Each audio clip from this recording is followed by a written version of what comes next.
celebrating the years of independence. Play the thing. I'm bringing it. That is Grub Cooper. I've never heard that, guys. Never heard of him before. But see, as a transplanted Jamaican, you get to learn everything, something new each and every single day. Okay, there's as Grub was saying, there is a call for Jamaicans to come home and celebrate the 50th anniversary of their independence, and we have an initiative here to sort of push that initiative and get people to come back home to Jamaica. To tell us more about it, I'm joined by Donette Chin-Loy. Donette. Hi there, Clive. How are you? It's been such a long time. I know, and I know I'm glad to reconnect with you. How are you? I'm doing well, and you? Excellent. Oh, I'm doing so well. I can. This must be a really busy time for you trying to put this whole thing together and get it out there. Tell us about how it all started. This Come Home Jamaica initiative. Oh, this initiative is a grand initiative, and it actually has turned into a movement. And it started with this idea from my colleague and friend Cynthia Reyes. Cynthia used to be at the CBC radio. Cynthia, 8 years or so ago, went back to Jamaica and reconnected very emotionally and thought to herself, well, you know, why can't all Jamaicans come home? So 8 years later, the next year, of course, is the anniversary of our independence. Right. So we thought that would be an opportune time. So Cynthia gathered all her friends, and we, fleshed this out, and, the initiative started. We actually started working on this I would say 9 months ago. So now we've given birth to this huge movement, which has gone viral worldwide. Really? It is just absolutely. Now, Grub Cooper, I just wanted to let everybody know that Grub Cooper is with the Fab Five. Ah, okay. Yeah, he's one of Jamaica's icons and treasures. So that's who Grub is. And Grub actually came on board with that song, Come Home Jamaica, and did that song especially for this movement. And the song, if you go on iTunes for 99 cents, you can click on iTunes and download for 99 cents. And that money goes to the Legacy program, because at the end of all of this reconnecting with Jamaica, it's education that we're going to contribute to. The Grand Jamaica Homecoming is actually an initiative outside of, or a product, if you would, of Jamaica Homecoming Canada, which is a not-for-profit organization. And so that not-for-profit was formed, believe it or not, after Grand Jamaica Homecoming, because we thought, well, we got to get organized. We've gotten response from 5 continents. 5 continents. Okay, tell us which continents those are. Asia, Africa, North America, Asia, some in Latin America. Wow. And I call the Caribbean a continent. What the heck? I feel like we're... Why not? I've just made it a continent today. So over 50 countries, because Grand Jamaica Homecoming is for everyone. And one of the things that we did very strategically is to collaborate with a number of stakeholders that would be able to not just spread the word, but be able to actually do something. Right. So one of those stakeholders is the Ministry of Foreign Affairs in Jamaica. Mm-hmm. And they were able to connect us with all of their foreign missions overseas. So, in fact, I got a call yesterday, believe it or not, from the BBC. Oh, okay. And so, the movement has spread everywhere. And, of course, with social media, it makes sense. Oh, right? Yeah, so much easier. It's funny because there's a universal joke that says you can go anywhere in the world and you'll find a Jamaican. It's true. The most remote part of the world you could go to, a Jamaican would be there. It is so true. I mean, we were in the Rockies some years ago, and we heard that one of the people who were panning for gold up there was Jamaican. Really? Yeah, it was written in their brochure. Wow. I mean, we are everywhere.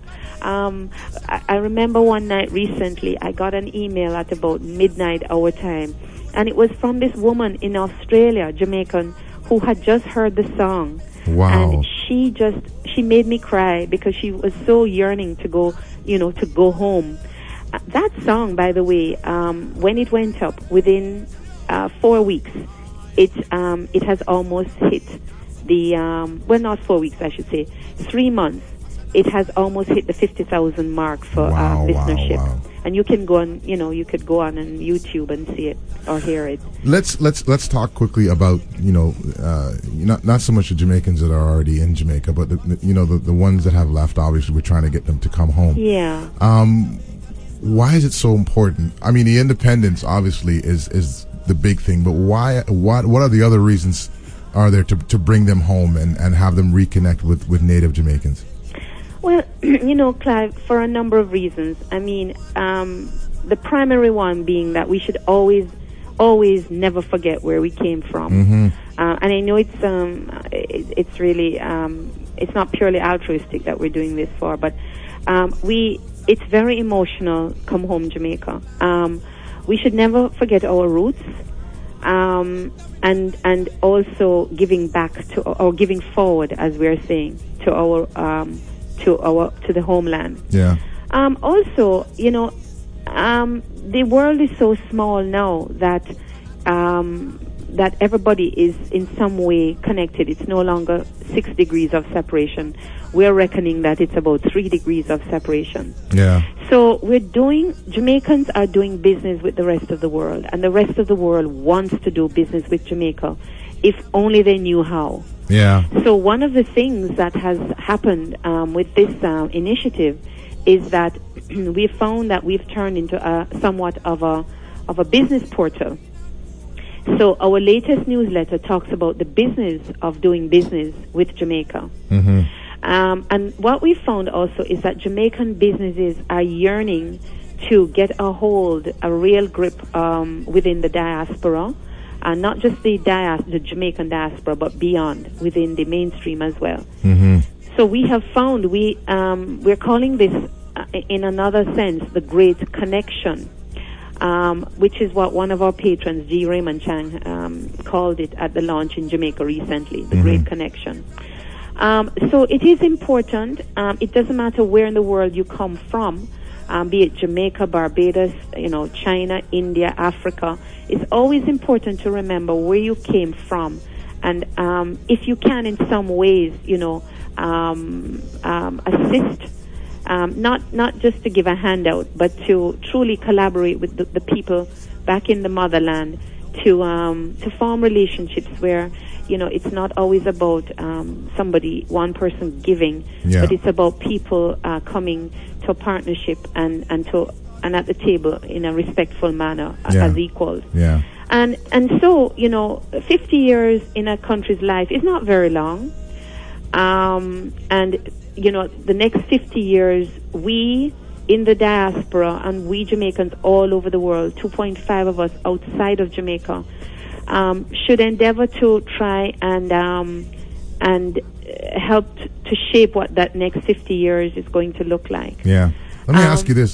Sorry to interrupt, but I mean, we're talking about 50 years, obviously, of independence, and it's you're right. It's a milestone to reach that point. Jamaica has economically not been the most stable country. Yeah. What do persons who don't live in Jamaica, those national Jamaicans who are making their lives outside of Jamaica, what should their contribution be to try and move this country to more of an economic stability within the country? Well, Clive, I think in many ways, Jamaicans outside of Jamaica are already doing things for Jamaica, and I just want to honor that we are in fact doing a lot for Jamaica. Mm-hmm. When you think of the alumni associations here, the high school alumni associations who fundraise and friend raise and send back resources to Jamaica. Yeah. When you think of all the organizations, people like PACE Canada Food for the Poor Canada, Helping Hands, and now Jamaica Homecoming Canada, who actually, PACE Canada, for instance, adopts basic schools, who do give forward or give back to Jamaica. We should. I'd like to acknowledge that. But one of the things that we're saying is, look, it's great to send home remittances, but understand that in order for a country to develop, it's giving people an opportunity to do business with people on the ground. To say to folks, listen, we're going to send home some money for you, or we're going to send home some computers and some desks for the school. But, let us talk about how we can actually do business with you. Right. And so, I hate to say this, but I think that over the years, maybe the political will has been such that it has not been able to enhance or to attract the kind of investment that, we envision for Jamaica. I would like to say, to challenge whatever government is in Jamaica, to say, try and make it easy for investment to come to Jamaica. Get rid of some of the red tape. Yeah. Give us the red carpet. Yeah. Look at the barriers to investment. But at the same time, let us see how we can come to an agreement with people in the diaspora and also the mainstream, the Canadian mainstream, for example. How we can come to a kind of understanding, respect, where we don't feel that somebody is in charge and somebody is getting a handout. Yeah. But the answers are all over the world. Yeah, of course, for sure. And I think after the show, you're going to get a lot of people calling in to say what they can do for the Jamaica. I think that would be awesome if people would call your show and say, listen, this is what I want to do for Jamaica. Yeah. Jamaica is such a brand that sometimes we hear negatives and we think, oh, is that? But we're so powerful in the world. So true. On the world stage, I mean, we do everything and we do it big. So true. Don't we do everything big, of right? course. I mean, we run big. Yep. Our doctors are the best in the world, some of the best in the world. Yep. And so forth, our professionals and so forth. What we have been lucky in Grand Jamaica Homecoming to have gotten is two well-respected business leaders who straddle Canada and Jamaica. They're Jamaican Canadians, and that's G. Raymond Chang and Michael Leachin. Right. So they are our patrons. And what we thought was, hold on a second, we can't be telling Jamaicans, what we're doing. We want to talk with Jamaicans, to have a dialogue. Yeah. So recently, Douglas O'Rain, who is a well-respected business leader in Jamaica and entrepreneur himself, came on as the head of our advisory council. Mm-hmm. Douglas is now the honorary patron of the advisory, and I just spoke with him before coming on to talk with you, and already he is forming his council and coming up with ideas about how we can collaborate, because what happens is that they will now advise us about things like the legacy program and so forth. Yeah. We have a number of people who have come on board: NCB, Grace Kennedy, Jamaica Tourist Board, Walker's Wood, City of Kingston Cooperative Credit Union. Can you believe that? Yeah. So it's a it has to be a collaborative effort for everybody who has a Jamaican background, shouldn't it? Absolutely. And this is what we're saying. When we heard, I think the Gleaner and the Observer, the Jamaica Observer, for the first time, this must be one of the few things they collaborate on. We have Power 106, which is an amazing radio station in Jamaica. The University of the West Indies, you'll hear more about what's happening there. Sun Island T-shirts. Expo Jamaica, there's a huge expo happening in April.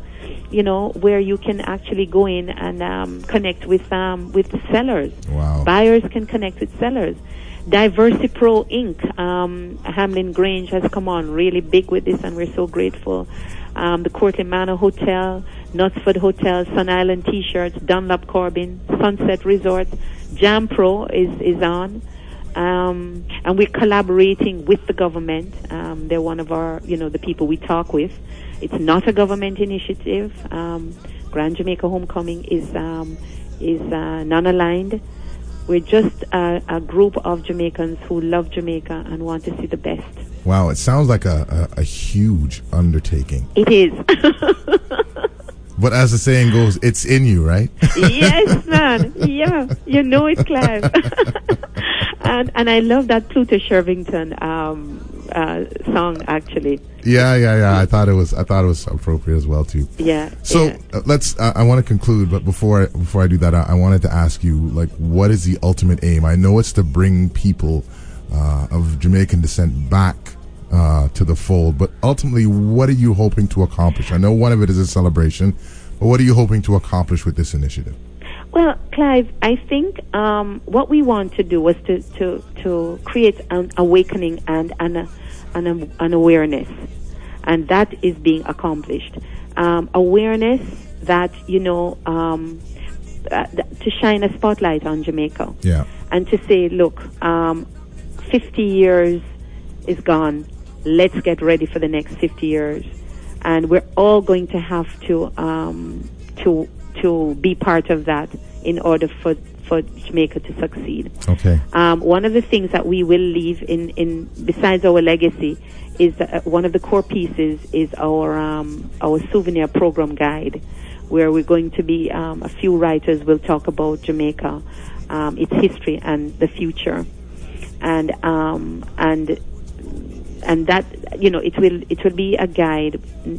Also, if you go to Jamaica, because there are going to be like discount coupons in the back of that. Okay. But what we want to say is, look, 50 years in any country's history is still young. I mean, for heaven's sake, the first world countries have been at it for so long, and they still, have not. Some of them not gotten it perfect as yet, right? Yeah. So 50 years is just the beginning. All right. Let us look at another 50, and let's engage in how we want to see Jamaica. All right. Let me just ask you quickly about this Name the Bird contest. Yeah, Name the Bird contest. You can enter. Can I? I'm eligible? You are allowed. All no, right. Listen, that Name the Bird contest, Clive, is amazing. That logo was developed by a young graphic artist in Jamaica, and we did that strategically because what we're saying is we want Jamaicans to be part of this. And we're giving work to Jamaicans as well. Yeah. So she came up with that wonderful bird, Name the Bird contest.